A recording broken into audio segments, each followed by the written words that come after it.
अस्सलाम वालेकुम। आज मैंने तैयार किया है बीफ यखनी पुलाव। बहुत ज़बरदस्त पुलाव तैयार हुआ है। बहुत ही खिले खिले चावल और ज़बरदस्त हमारा ये पुलाव तैयार हुआ है। मैंने ये पुलाव पोटली के साथ तैयार किया था। पोटली के अंदर तमाम स्पाइसेस डाले थे और इसके बाद मैंने ये पुलाव तैयार किया है। तो आइए देखते हैं कि ये किस तरीके से मैंने पुलाव तैयार किया है। और अगर आपको मेरी ये रेसिपी अच्छी लगी तो आप मेरी इस वीडियो को ज़रूर लाइक कीजिएगा। तो आइए देखते हैं। सब्सक्राइब कीजिए ज्वेरिया किचन को और बेल आइकन को प्रेस कीजिए ताकि मेरी आने वाली हर नई वीडियो सबसे पहले आप तक पहुंचे। और वीडियो को एंड तक देखिए। बीफ यखनी पुलाव बनाने के लिए मैंने चावल लिए हैं आधा किलो और मैंने इन्हें पानी में भिगो दिया है। धोकर अच्छा सा पानी डालकर इनको भिगो के रख दिया है। तकरीबन जब भी आप चावल बनाएं तो 1 घंटा पहले आप चावलों को भिगो दें। इस तरह चावल बहुत ही अच्छे बनते हैं। और मैंने लिया है 700 ग्राम मेरे पास गोश्त है और इसमें मैंने हड्डियां भी कुछ शामिल की हैं। 2-3 हड्डियां हैं क्योंकि हम यखनी बनाएंगे तो जब तक हड्डी ना हो तो यखनी अच्छी नहीं बनती। तो मैंने इस तरह 2-3 हड्डियां भी इसके साथ ली हैं। और मैं पोटली बनाऊंगी जिसमें कुछ मैं चीज़ें ऐड करूंगी, जिनमें 2 टेबल स्पून है धनिया, 2 टेबल स्पून सौंफ है, 2 बड़ी इलायचियां हैं, 2 छोटी इलायचियां, 2-3 छोटे दालचीनी के टुकड़े हैं, 3-4 लौंग हैं और तकरीबन ½ टी स्पून मैंने काली मिर्चें ली हैं। तो ये तमाम चीज़ें तो हैं पोटली में जाएंगी।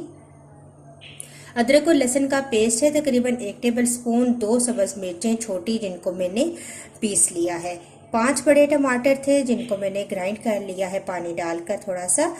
1 टेबल स्पून मैंने लिया है नमक, 1 टीस्पून मैंने लिया है सफ़ेद ज़ीरा, ½ टी स्पून कुटी हुई लाल मिर्चें, ½ टी स्पून गरम मसाला, 1 टीस्पून लाल मिर्चों का पाउडर और ½ टी स्पून हल्दी पाउडर लिया है। 1 मैंने तेज़पात लिया है और 1 दरमियानी प्याज जिसको मैंने स्लाइस कर लिया है। तो सबसे पहले मैं पोटली तैयार करती हूँ। तो मैंने पोटली बनाने के लिए एक कपड़ा लिया है। देखिए इस तरह कॉटन का कोई भी कपड़ा ले लें, मलमल का कपड़ा ले लें।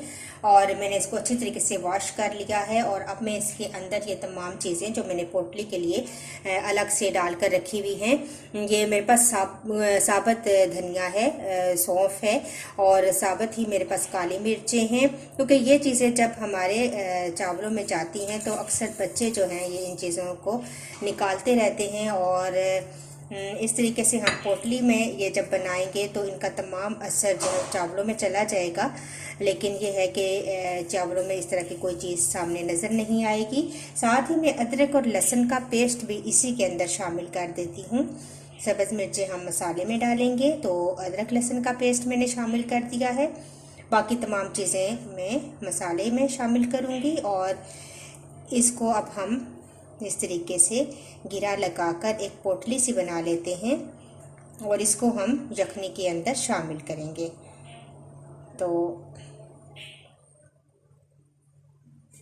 इस तरीके से हम इस तरह पोटली एक बन गई।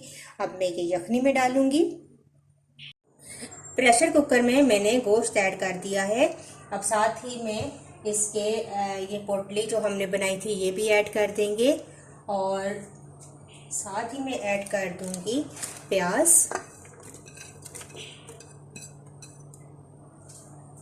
और सफ़ेद ज़ीरे को छोड़कर बाकी मैं तमाम चीज़ें जो है ये भी शामिल कर देती हूँ।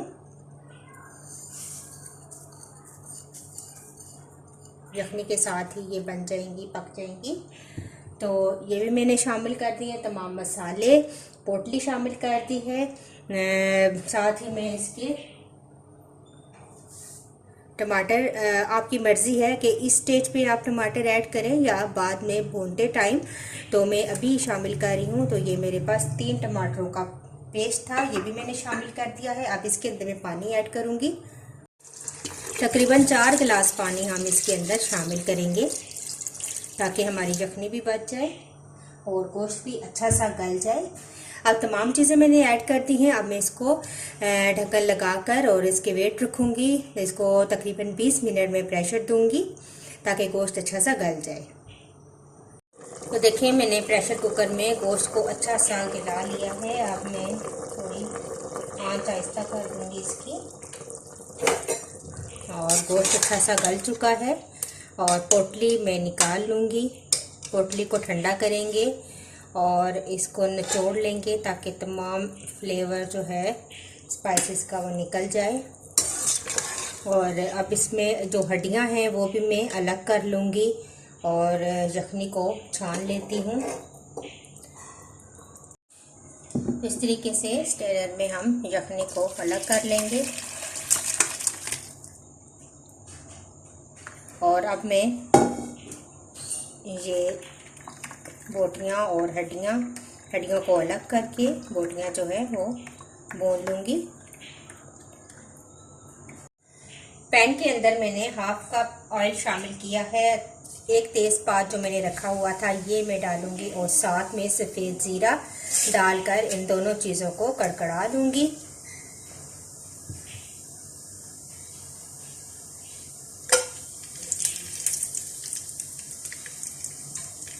और फिर मैं बोटियाँ तमाम इसके अंदर डालकर फ्राई करूँगी।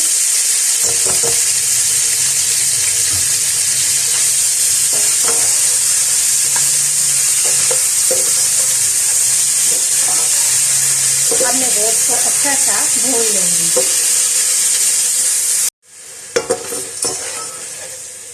तमाम फ्लेवर इसका यखनी में मौजूद है, तो अच्छा सा गोश्त को भून लेंगे और आखिर में यखनी डालकर चावल डाल देंगे और को दम पे रख देंगे। सब्ज़ मिर्चें जो मैंने 2 छोटी सब्ज़ मिर्चों का पेस्ट बनाया था वो भी डाल देंगे। नमक और मिर्च आप अपने हिसाब से, अपने जायके के हिसाब से कम या ज़्यादा कर सकते हैं। कुछ लोग ज़्यादा स्पाइसी पसंद करते हैं और कुछ लाइट, तो नमक मिर्च अपने हिसाब से कर लें।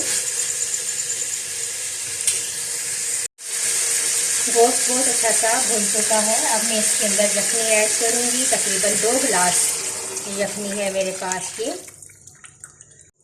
साथ ही चावल ऐड कर दूँगी।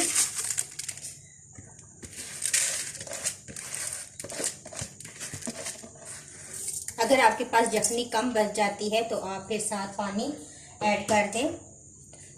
तो मैं भी थोड़ा सा पानी मज़ीद ऐड करूँगी क्योंकि यखनी 2 गिलास है तो तकरीबन 1 गिलास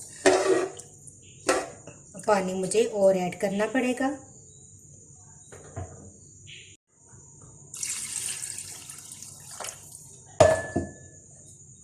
तो इस स्टेज पे आप नमक भी चेक कर सकते हैं।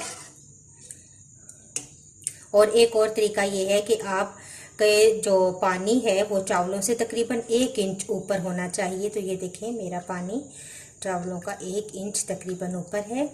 इस स्टेज पे आप नमक भी चेक करें। तो नमक बिल्कुल परफेक्ट है। अब मैं इसको कवर करके रख दूँगी ताकि चावलों का पानी खुश्क हो जाए, फिर दम लगाएंगे। कवर हटा के देखते हैं अब तो पानी खुश्क हो चुका है। अब बस हम इसको दम देंगे। तो इतना सा पानी हल्का हल्का सा आपको नज़र आना चाहिए। इसके बाद हम फ्लेम को आहिस्ता कर देंगे और इसको कवर करके रख देंगे 15 से 20 मिनट ताकि अच्छा सा इसको दम आ जाए। फिर मैं इसको की फाइनल लुक आपको दिखाती हूँ। 15 मिनट दम पर रखने के बाद कवर हटाते हैं और बहुत अच्छे हमारे चावल तैयार हैं। बीफ पुलाव और ज़बरदस्त। और अब मैं इनको डिश आउट करके आपको दिखाती हूँ।